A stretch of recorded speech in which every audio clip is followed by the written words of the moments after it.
Have you ever thought you've forgiven someone, only to feel the old pain rush back at a single reminder? Have you ever told yourself, it's over, yet still avoid certain people or replay certain moments over and over in your mind? Why does letting go seem easy in theory, but so impossible in practice? Welcome back to the channel, where we explore the inner terrain of true transformation. Today, we take a courageous step into one of the most liberating and difficult journeys you'll ever face, forgiveness.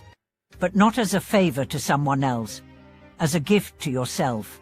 Forgiveness is often misunderstood. We think it means saying what happened was okay. We think it means forgetting.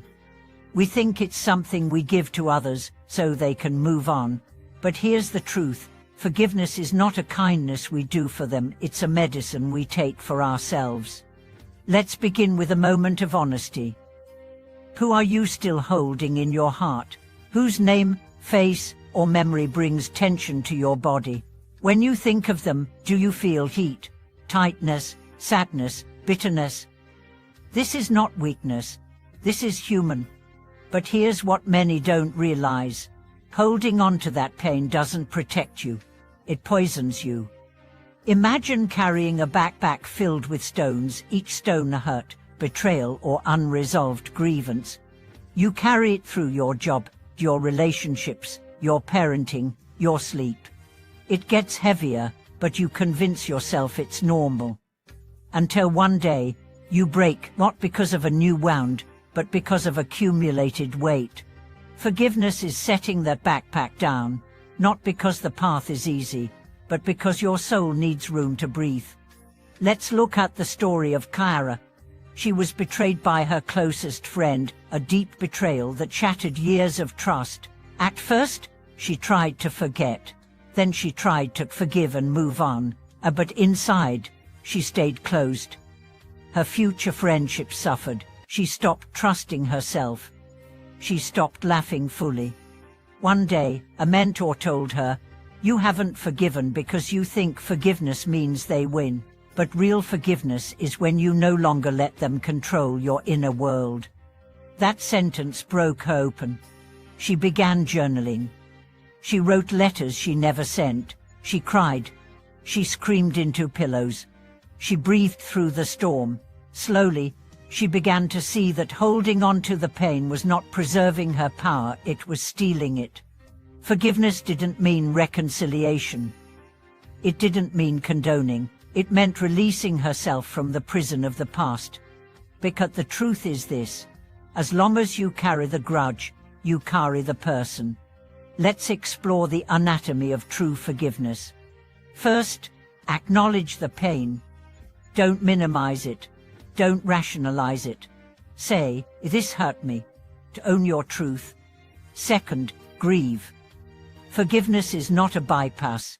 It's a process. Allow the sadness, the anger, the disappointment.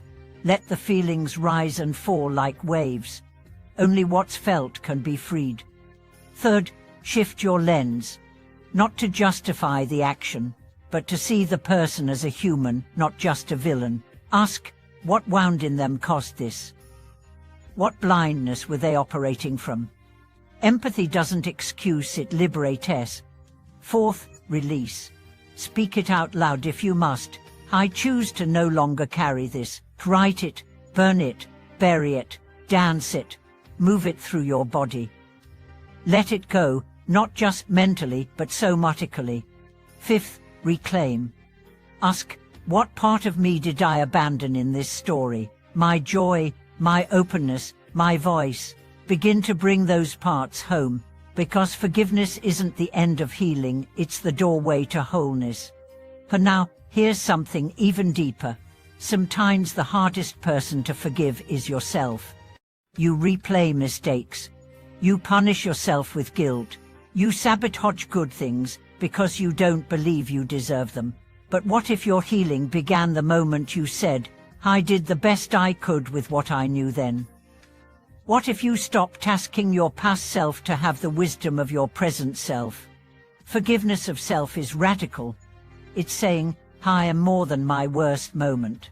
It's allowing your soul to grow beyond your shadow. Let's take the story of Malik. In his 20s, he made choices that hurt others. As he matured, he changed, but shame lingered. Every success was dimmed by self-judgment, until one day, his teacher asked, "Do you believe in redemption?" He said yes. The teacher said, "Then why are you the only one unworthy of it?" That question changed him. He began offering the same compassion to himself that he offered others. He realized that beating himself up didn't make him better, it just made him smaller. Real change came when he loved himself into growth. Here's the paradox. We think forgiveness makes us weak, but it's one of the strongest things a human can do. Anyone can hate, anyone can blame, but to let go or to wish someone well who hurt you, to walk away without bitterness, that's power. It's the power of freedom, of peace, of choosing the future over the past. And remember this, you don't have to do it all at once. Forgiveness can be gradual, layer by layer, breath by breath. Some days you'll feel it fully. Other days, you'll remember the hurt. That's okay. The wound heals in waves. But each time you return to the intention to forgive, you move closer to freedom. So ask yourself now, what weight am I ready to put down? What story have I outgrown? What bitterness is no longer mine to carry? And perhaps most importantly, who could I become if I forgave not for them, but for me? Because at the heart of forgiveness is this simple truth: you deserve peace, not someday, now. Thank you for watching this video. If this message spoke to something in your heart, please share your experience in the comments. Is there someone you've forgiven, or someone you're ready to begin forgiving? What did that process look like for you? Let's support each other on this journey. Don't forget to subscribe, like this video, and return next time for more reflections that help us become not just awakened but whole. See you soon.